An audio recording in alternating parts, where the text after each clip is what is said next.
When a poised and powerful black businesswoman was casually laughed at and dismissed by a smug airport agent in front of a line of strangers, no one expected what would happen next. They thought they could erase her dignity with a smirk and a seat change. But what they didn't know was that she wasn't just any passenger. She was the storm they never saw coming. And before the day was done, careers would crumble, systems would collapse, and justice would be served in silence. Stay until the end to see how one woman turned quiet humiliation into a reckoning that shook an entire industry.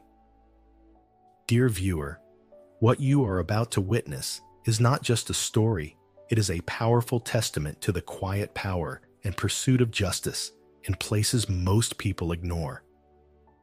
If this is your first time here, I warmly invite you to share where you are watching in the comments below. And if stories like this move you, challenge you, or make you think, consider subscribing and clicking the bell icon. We share voices that deserve to be heard every day. Thank you for being here. Now, let's get into the story.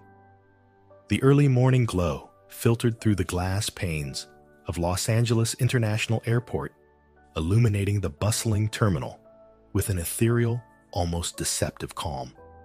Naomi Sinclair stood at the threshold of Gate 24, her figure a silhouette of poised elegance against the awakening chaos of travelers rushing for connecting flights, echoing announcements, and the soft drone of luggage wheels scraping polished floors. Her grip tightened around the handle of a rich mahogany suitcase, as if steadying herself against the familiar weight of displacement. She was no stranger to this scene. Over the years, Naomi had navigated countless airports across continents, each with its own undercurrent of power plays and silent judgments. Today, however, felt different. There was an edge to the air, a static that raised invisible hairs on her skin. Dressed impeccably in a tailored midnight blue coat and a silk scarf that bore the subtle shimmer of heritage, she looked every part the accomplished executive she was until she opened her mouth. The moment her smooth, softly accented voice asked the gate agent for boarding confirmation, something shifted. The woman behind the counter, Chloe Patterson, her nameplate revealed with corporate precision, let out a breathless chuckle, a sound not of amusement, but of something far colder. It was the kind of laugh that slides between politeness and malice, a scalpel disguised as a smile. Chloe's eyes, quick and assessing, flicked over Naomi's face, her skin, her deliberate grace. "That's quite the accent you have there," Chloe said, her tone light, but lined with unspoken condescension. She didn't wait for Naomi's reply. A subtle ripple passed through the nearby staff whispers, exchanged smirks, half hidden behind clipped gestures, as if a decision had already been made before Naomi had even stepped forward. "There's been a change in your seating." Chloe continued, her fingers clicking across the keyboard with feigned concern. "Looks like you've been reassigned to economy, seat 44E. Naomi felt her pulse slow, not from panic, but from a creeping, bone-deep realization. "I booked 2A, she said quietly, her tone composed, not rising to meet the sudden storm. Chloe's smile sharpened. Sometimes the system corrects itself. Maybe there was an error in the booking. Happens more often than you'd think. The words were wrapped in practiced customer service script, but the malice was clear, buried under the veneer of professionalism. Passengers in the line behind Naomi shifted, some craning their necks to watch others sighing in impatience. A few muttered about the delay, glancing at Naomi with the fleeting disdain reserved for those who dared to disrupt the smooth machinery of travel. She felt her hands grow cold, not with fear, with clarity. This wasn't an accident. It wasn't about a seat. It was about a decision made in the space of a glance, a calculation of worth drawn not from records or reservations, but from the color of her skin, the shape of her words. As Chloe turned to greet the next passenger, a man in cargo shorts, crumpled boarding pass in hand, whose approach was met with cheerful, unquestioning efficiency, Naomi's gaze remained fixed on her. In that moment, she realized something far more insidious than outright rejection. It wasn't loud. It wasn't crude. It was systematic, seamless. A faint, almost imperceptible shudder ran through Naomi's chest, a mixture of quiet rage and piercing understanding. She stood taller, the weight of her own history, and every dismissal, every sidelong glance she'd ever endured, pressing into her spine like a shield. Her voice, when it came, was low and clear. "Is there a supervisor I can speak to?" Chloe's eyes narrowed, her mouth tightening at the edges. She tapped her earpiece, radioing someone with the exaggerated patience of a retail worker dealing with a perceived problem. Naomi's request was met with delay, with orchestrated indifference, as if the simple act of acknowledging her complaint was an inconvenience too heavy to bear. The minutes dragged. The line behind her grew restless. It wasn't until a junior staff member approached Lucas, his name whispered between the badges, that Naomi caught a flicker of something resembling guilt in his expression. His voice was barely above a whisper, but Naomi caught every word. "They don't want you in first class. Said it doesn't fit the brand image. Better to have you somewhere less visible." For a moment, Naomi's breath caught her mind processing the quiet confession. But her face betrayed nothing. Not yet. She offered a nod of acknowledgement, her silence slicing sharper than any protest. It was a silence that wasn't born from submission, but from calculation, a gathering storm that no one at this terminal with their hushed chuckles and forced smiles seemed to sense coming. As she stood there, waiting, Naomi's phone buzzed softly in her pocket. She glanced at it, a prearranged signal from her executive assistant. A single word illuminated the screen: "Ready." The corner of her mouth twitched imperceptibly, not into a smile, but into a thin line of resolve. She knew that what was unfolding wasn't just personal humiliation. It was a mirror, reflecting the quiet rot at the core of polished corporate facades, and as the terminal around her hummed with the oblivious rhythms of daily travel, as announcements called for boarding groups, and the staff behind the counter dismissed her presence as a nuisance best ignored, Naomi felt the air shift. It was subtle, a ripple before the wave, but it was there. The storm had begun, not with shouts or accusations, but with a glance, a smirk, and the underestimation of a woman who understood far too well how the world tried to erase her, quietly, efficiently, and with a smile. By the time her name was called an afterthought, a final check of the manifest Naomi had already decided. There would be no confrontation. Not here, not now. But the reckoning had begun, and the cost of this morning's casual cruelty would be paid in full. The storm, once set in motion, would not be silenced. Not this time. Naomi Sinclair sat rigidly in a sleek molded plastic chair near the far wall of Gate 24.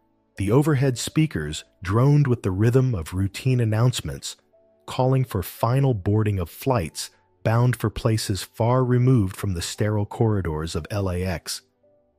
Her suitcase rested neatly by her feet, its gleaming leather surface a quiet testament to her status, a status which in this space had been dismissed as easily as an errant passenger on standby. Yet it wasn't the demotion from first class to economy that filled her veins with a slow-burning resolve. It was the web of whispered warnings and the practiced silence that encased the scene. She observed Chloe Patterson as she continued her gate duties, her plastic smile stretching thin beneath the weight of her own biases. Naomi noticed the subtle exchanges, furtive glances between staff, the slight shuffle of feet when passengers muttered about the problem at the counter. Even those who might have said something, who might have challenged the gate agent's curt demeanor, chose instead to glance away their faces, betraying discomfort. Silence was a comfortable cocoon here, a barrier against the discomfort of acknowledging wrongs. A flight attendant named Grace moved past her eyes, flickering briefly to Naomi before darting away. She was young, her posture slightly tense, her pace quickening as though distance from the scene could shield her from its implications. Naomi's gaze tracked her, noting how even among those who recognized the injustice, the pull of silent compliance was too strong. Grace's hands trembled slightly as she adjusted the lapel of her uniform, a gesture so small it might have gone unnoticed. But Naomi saw it. She saw it all. Lucas, the junior staffer, who had hesitated earlier, returned to the counter, his voice low as he spoke to Chloe. Naomi couldn't hear the words, but she read the tension in his posture, the slight furrow of his brow. His body language screamed reluctance, yet his mouth moved in quick-clipped sentences, delivering the excuses that had been drilled into him. Just following protocol, she imagined him saying, "That's what they told me to do." Chloe's response was a barely perceptible shake of her head lips, tight with the thin smile of someone who had already decided her role in the unfolding drama. Her voice rose just slightly, a sweet saccharine lilt covering the barbs of dismissal. "Just let it go, Lucas. It's not worth it." Naomi felt the tension knot tighter in her chest. It wasn't just Chloe. It was the entire chain of whispered warnings and tacit nods, the silent complicity that allowed this system to function with such ruthless efficiency. Even as she sat in plain view, her presence a quiet protest against the treatment she'd endured, the machinery of compliance ground on without pause. Passengers avoided her gaze. Attendants adjusted their scarves and badges, and the line of travelers shuffled forward, eager to escape the discomfort of confrontation. A woman seated across the aisle, a middle-aged traveler with sharp eyes and a designer bag at her feet, watched Naomi for a long moment before looking away. Her lips pressed into a thin line, a silent acknowledgement of something unjust, but her attention snapped back to her phone screen with a quickness that reeked of self-preservation. It wasn't malice, Naomi realized. It was fear. Fear of being entangled in a situation that might jeopardize one's own comfort, one's own illusion of safety. The security officers stationed near the terminal's glass entrance watched with impassive faces, their hands resting lightly on their belts. They were not called to action, not because there was no cause, but because the drama unfolding was wrapped in the silent compliance that never reached the threshold of overt confrontation.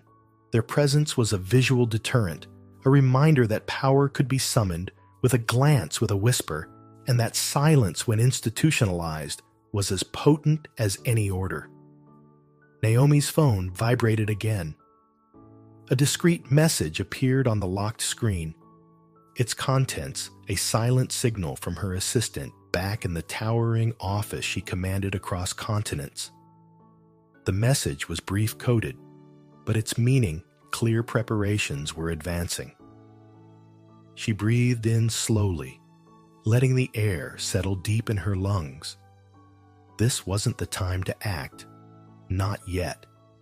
She was gathering witnesses' patterns evidence.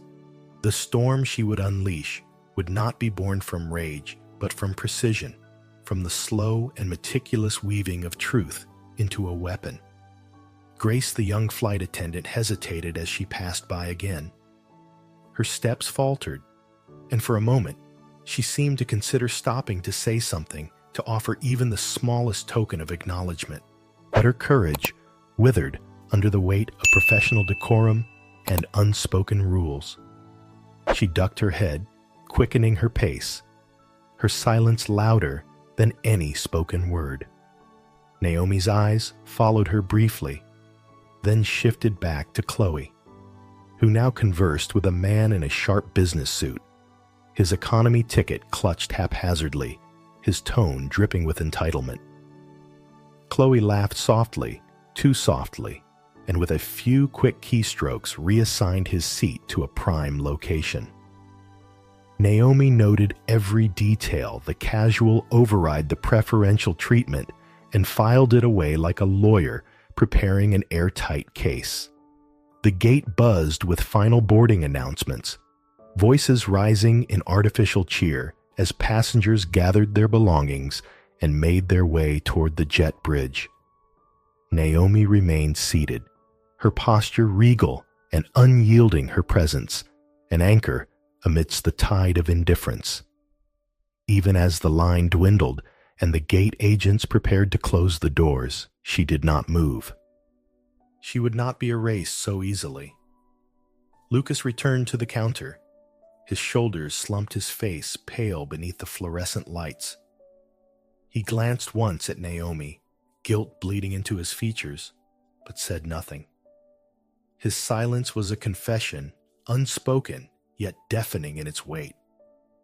Naomi met his gaze evenly, a silent exchange that spoke volumes. She didn't need his words. She had seen enough. As the last passengers disappeared down the jet bridge and the terminal quieted into a dull hum, Naomi slowly stood, gathering her coat with a deliberate grace. She had let them believe they'd won this encounter. Let them think she'd been placated, dismissed, relegated to the background. But they had miscalculated. They had mistaken silence for submission, underestimating the quiet power that moved beneath the surface. Naomi's steps were measured as she approached the counter one final time. Chloe looked up, her smile brittle, her voice ready to deliver one last platitude.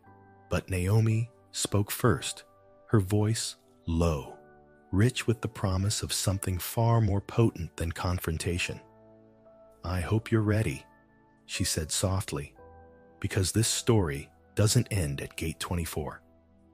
And with that, she turned, walking away from the terminal that had just hours before tried to erase her presence. The whispered warnings and silent compliance that had conspired against her would soon crumble beneath the weight of their own complicity. They just didn't know it yet. The tension beneath the polished surface of the airport wasn't merely a ripple, it was a fracture waiting to split. By the time Naomi Sinclair's silhouette had disappeared from Gate 24, a quiet tremor had already begun its silent, irreversible spread. From a distance, the terminal continued its orchestrated dance of travel, the rhythmic buzz of overhead announcements, the shuffle of carry-ons across polished floors, the polite murmur of conversations. But closer behind the counters, behind the stoic uniforms, behind the digital check-ins, there was a distinct shift in atmosphere, the kind of shift that signaled not just an incident, but the birth of reckoning. Lucas, the junior staffer, who had tried, however weakly, to voice his discomfort, now found himself spiraling inward. He returned to his small workstation behind the counter, his hands trembling as they skimmed through booking entries and flight manifests. His mind, however, wasn't focused on the tasks in front of him. It was caught in a loop of Naomi's quiet resilience, her composed departure, and the heavy realization of what had been set into motion. The systems Lucas once trusted as stable and fair had shown their fractures. His training hadn't prepared him for this moment, for the weight of complicity that now pressed against his chest like a stone. Elsewhere in the terminal, Chloe Patterson's veneer of professionalism began to crumble at its edges. After Naomi's departure, she attempted to resume her duties with mechanical precision, but her mind replayed the encounter in fragments: Naomi's steady voice, her unreadable gaze, the echo of her parting words. Each click of her keyboard now felt more fragile. Each smile offered to passengers more strained. She'd seen situations before, where bias subtle as breath went unchecked. But never had she felt it bite back so swiftly. Her laughter, her dismissive tones, her willingness to appease certain passengers while dismissing others, each was now a splinter working its way under her skin. Grace, the young flight attendant, stood by the far end of the terminal, her hands folded tightly before her. The tremor of regret coursed through her like an aftershock. She had seen it all and done nothing. She had played her part in the silent compliance, the pretense of professionalism. Now that silence felt suffocating. A pang of guilt gnawed at her more profound than she'd anticipated. Her thoughts wandered to her first day at the airline, her naive excitement, the pride of wearing the uniform. How easily she had let that pride become a shield, a mask to cover her own discomfort in the face of injustice. Naomi's dignity had shattered that illusion. Meanwhile, in the hushed corners of the operations office, the shift supervisor, a wiry man named Dennis Marks, watched the screens with growing unease. The incident had not been reported formally, but whispers were already creeping along the lines of communication. Staff radios crackled with low-voiced exchanges. Security personnel exchanged glances. The digital log showed seat reassignments and override codes, but no one had yet flagged it as a breach of protocol. Not officially. But Dennis felt the weight of it settling on his shoulders. He knew this wasn't just a disgruntled passenger causing a scene. The threads were unraveling, and the knots of the system were tightening in ways he hadn't anticipated. Naomi, meanwhile, had reached the executive lounge not as a guest, but as an observer. She remained quiet, her phone in hand, scrolling through the private channels of her network.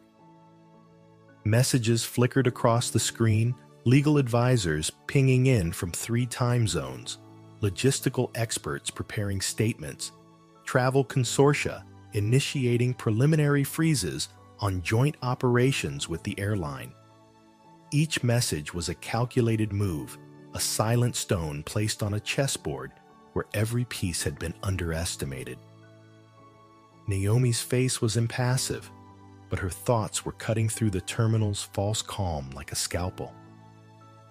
As the minutes passed, the airport's superficial order began to falter. The terminal screens glitched briefly, causing passenger manifests to flash inconsistently. The queue at the check-in counter lengthened as Chloe fumbled through manual reassignments for flights she had once controlled with ease. Lucas overheard snippets of conversations from supervisors murmured fears about system errors, about oversight failures. Chloe's hands trembled visibly as she tried to maintain composure, but the weight of accumulated missteps bore down on her. She could feel Naomi's shadow in every crack of the system, a presence she couldn't erase or dismiss. Grace lingered near the jet bridge, stealing glances at the gate agents, as if waiting for some sign that someone would speak up, someone would address what had happened. But no one did. The silence deepened, thickening the air around her. It was then she understood something Naomi had known from the start. The real power of injustice wasn't in the loud public acts of exclusion. It was in the quiet, almost invisible agreements, those moments where people looked away, where policies were written to protect silence over truth. In the staff break room, Dennis paced his phone, pressed to his ear. He was trying to reach his regional manager, but the line kept cutting out. Messages went unanswered. Reports of unusual delays were beginning to surface. Naomi's influence, though unseen, was now palpable. It wasn't just her company's legal threats or the looming risk of bad press. It was the slow, insidious erosion of confidence.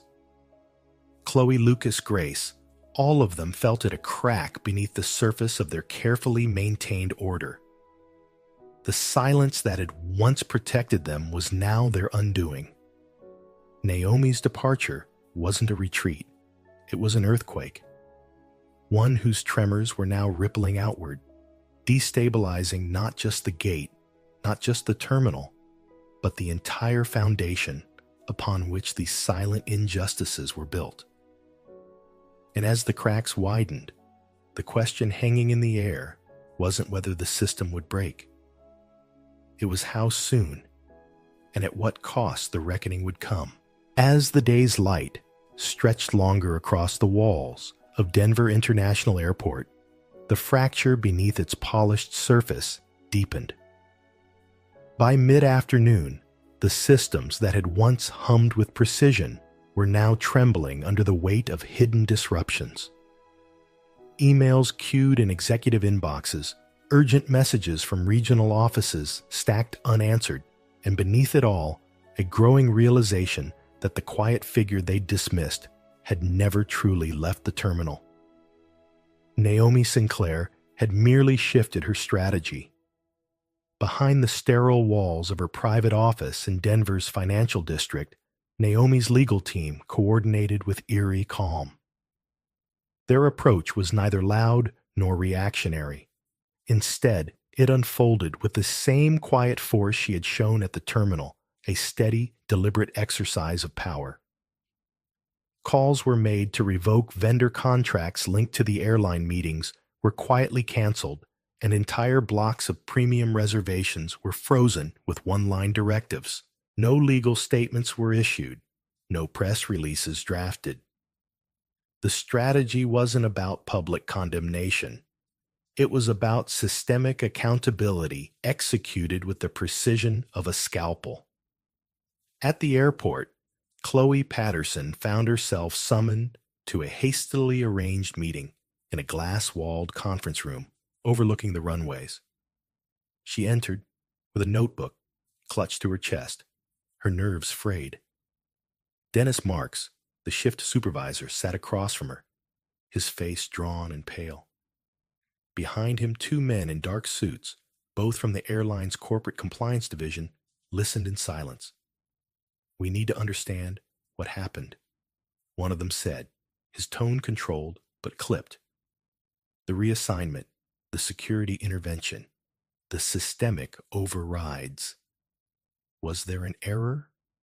Chloe's voice wavered as she began recounting the events: Naomi's approach, her boarding pass, the subtle smirks, the whispered jokes. As she spoke, fragments of complicity surfaced like broken glass. The silent compliance, the decisions made in whispers, the small betrayals of integrity. But for the first time, Chloe's recounting wasn't defensive. It was edged with a quiet regret that twisted her words into something vulnerable. "We were just following what we thought was standard," she murmured, "but we didn't think about what it meant." Outside the meeting room, Grace lingered by the terminal service corridor, her thoughts heavy with reflection. She watched families gather at the gates, children clinging to stuffed animals, business travelers tapping anxiously at phones. And amidst this mundane scene, the weight of her silence grew heavier. She had not spoken up. She had chosen comfort over courage. But the look on Naomi's face, composed, unflinching, haunted her. It was a reminder that silence was its own kind of complicity, and that redemption, if possible, would demand more than quiet regret. Back in the operations center, Lucas hovered over a console, his heart pounding, as he traced the escalating system failures. Vendor codes were returning errors, boarding queues, reassigning without approval, and priority systems flagged for internal review. He recognized Naomi's hand in these silent disruptions not as vengeance, but as an assertion of control. His hands trembled as he realized how easily a single underestimated individual could shift the balance of an entire system. By evening, the airport's executive wing was a flurry of activity. Naomi's quiet withdrawal had rippled into a full-blown crisis. Compliance officers whispered behind closed doors, their voices tight with anxiety. Rumors circulated about Naomi's affiliations, about her influence in elite travel networks, and her company's connections to international logistics partners. The realization dawned with chilling clarity. She wasn't just a passenger. She was a cornerstone client whose quiet decisions could collapse entire pillars of their operations. But amidst this reckoning, there was resilience, though not where most expected it. Grace, the young flight attendant, requested an impromptu meeting with her supervisor. She spoke quietly, but with newfound resolve. "I need to report something," she said. She recounted the timeline, the whispered warnings, the smirks behind desks, the way silence had smothered fairness. It wasn't an act of bravery born of innocence. It was a choice made in the aftermath of realization. Her report wasn't comprehensive, but it was a crack in the wall of complicity. Chloe, too, found her own form of resilience. Alone in the break room after her debrief, she sat staring at her reflection in a scratched mirror. The weight of her actions pressed against her chest, but for the first time she let it settle rather than push it away. She opened her phone and drafted an email. Not to HR, not to her supervisor, but to Naomi. She apologized. Not in flowery language or rehearsed platitudes, but in raw, unvarnished truth. "I saw what we did, and I didn't stop it," she wrote. "I didn't speak because it was easier to stay silent. I'm sorry." Lucas, overwhelmed by his own role in the spiraling events, didn't send an apology. Instead, he submitted a formal report to corporate outlining the system overrides the procedural lapses and the silent approvals that had enabled the discrimination. It was a dry document, factual and precise, but it was his attempt to replace silence with accountability. Naomi, for her part, watched these tremors from a quiet corner office as dusk painted Denver's skyline in streaks of gold and lavender. She wasn't waiting for apologies. She didn't need public contrition. Her focus remained on the broader picture, a restructuring of relationships, a recalibration of power, a redefinition of resilience. This wasn't just about her own experience. It was about unmasking a culture that thrived on silence. The reckoning, as it unfolded, wasn't a spectacle. It was a quiet dismantling, a withdrawal of trust, a reallocation of influence. For Naomi, it wasn't an act of vengeance. It was an assertion of dignity, an insistence that resilience wasn't about weathering injustice, it was about transforming it. And as the airport's polished corridors filled with nervous whispers and silent reckonings, Naomi remained composed. Because for her, the real victory was never in the reaction. It was in the quiet resilience of action that rewrote the rules entirely. Naomi Sinclair's car moved smoothly through the quiet streets of Denver, the city's skyline slowly fading into the night behind her. The lights of the towering buildings glimmered against the deep blue sky, a sharp contrast to the turmoil that had brewed beneath them just hours before.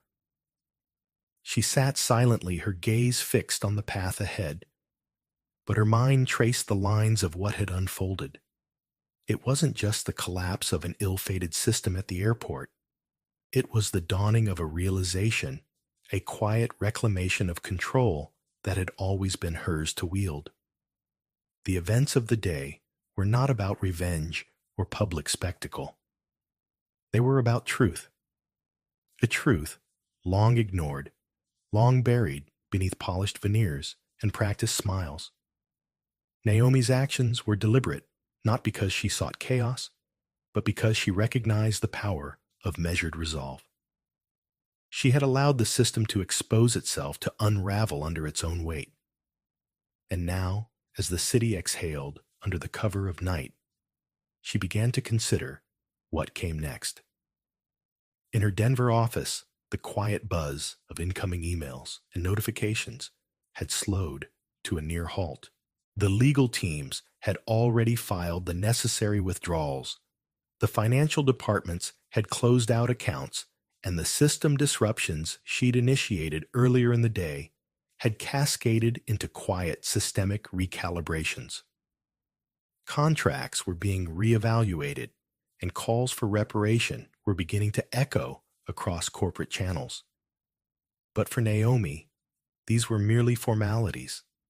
She was already thinking beyond the immediate aftermath. The next chapter was not about returning to the old structures or issuing statements that placated the public's hunger for resolution.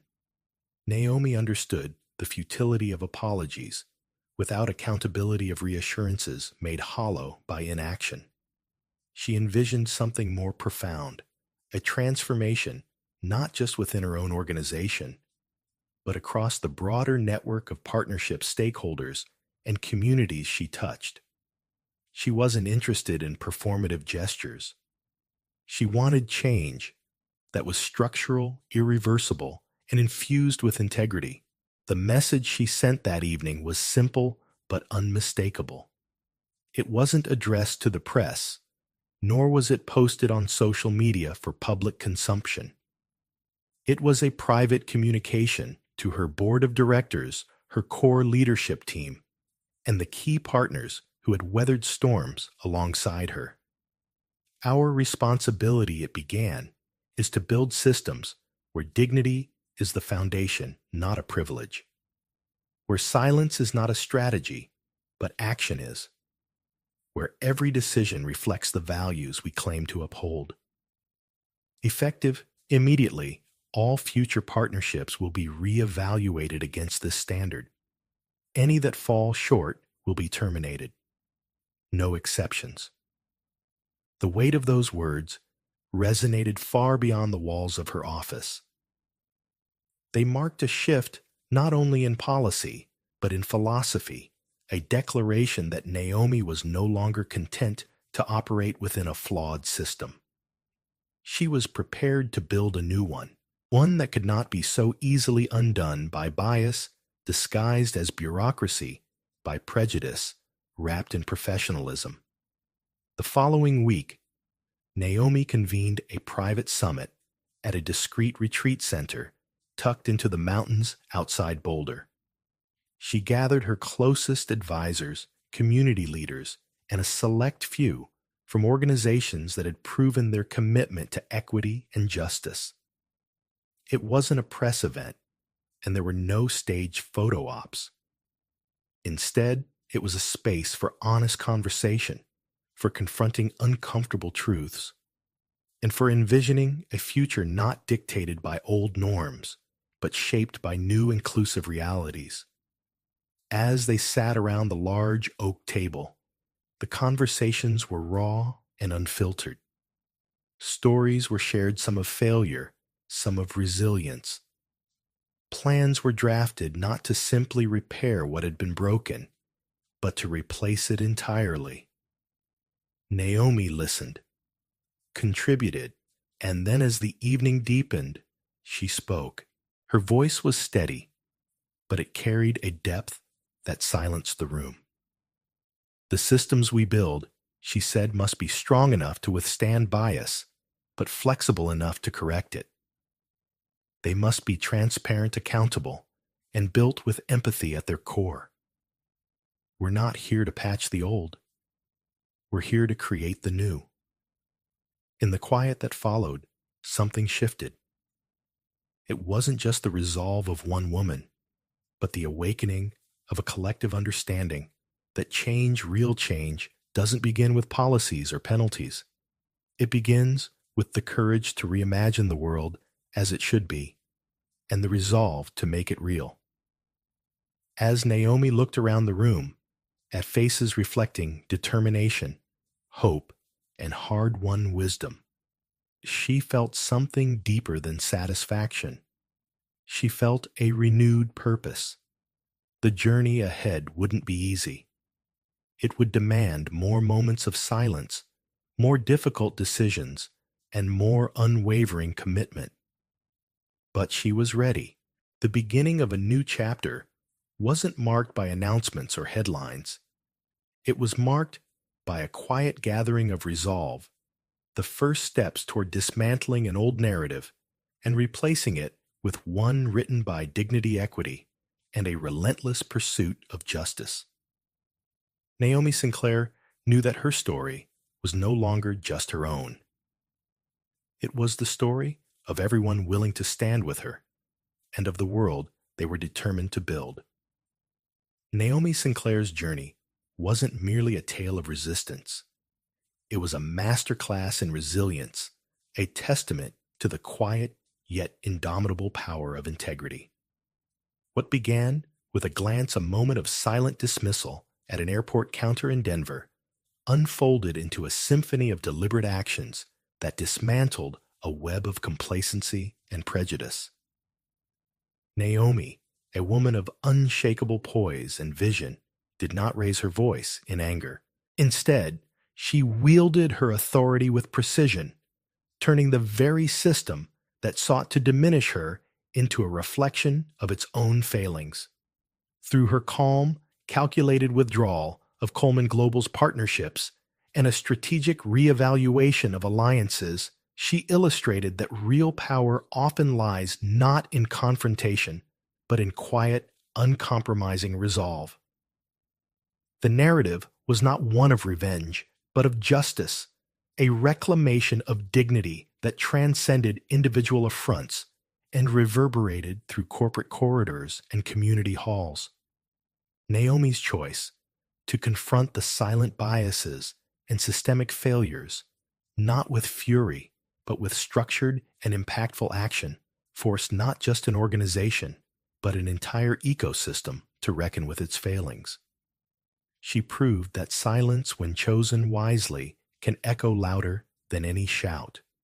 It was a silence that demanded attention, that disrupted the comfortable rhythms of those complicit in the status quo. This story is a mirror for our own lives. The lesson Naomi's experience imparts is clear and profound. True change begins with the refusal to accept the unacceptable, with the courage to stand steady in the face of systemic wrongs.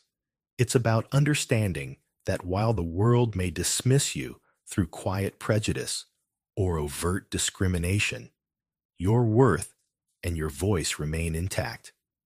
Naomi's strategy of walking away from toxic partnerships while simultaneously laying the groundwork for equitable systems offers a blueprint for anyone feeling powerless in the face of injustice. Whether in corporate boardrooms, public institutions, or personal relationships, the principle stands: integrity combined with strategic action can shift even the most entrenched dynamics. For each of us, the story's lesson invites introspection and boldness. It challenges us to identify where we might be silently complicit in systems that exclude or demean others. It urges us to step into moments where our quiet, decisive actions can rewrite narratives not through conflict, but through clarity and unwavering commitment to what is just. Whether it's standing up for a colleague, reevaluating our business partnerships, or speaking truth to power in our communities, the ripple effect of such choices is profound. If Naomi Sinclair's story moved you, if it inspired you to rethink what resilience and power can truly look like, then join us. Subscribe to our channel to keep the conversation going. Your support not only fuels more stories like Naomi's, but also reinforces a growing community committed to justice, equity, and impactful change. Let's stand together, not just to listen, but to lead. Let's make sure stories like this aren't just heard, they're lived. Subscribe today and be part of the change.